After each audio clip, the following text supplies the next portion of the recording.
Are you for Tesla or are you against Tesla? There's no sitting on the fence. Because for Tesla means you want to protect Mother Earth, you are going to the direction of electric vehicle, and you believe technology will lead the world.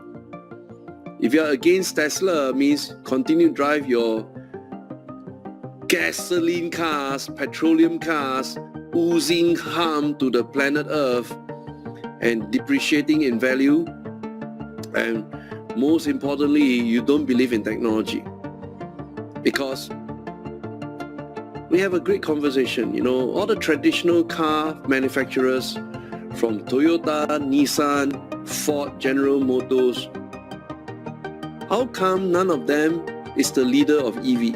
Yet a black horse like Tesla, with no background experience in car manufacturing, popped out of nowhere, became the leader. Have you asked this question? It is almost like me asking, have you heard of this camera called Kodak?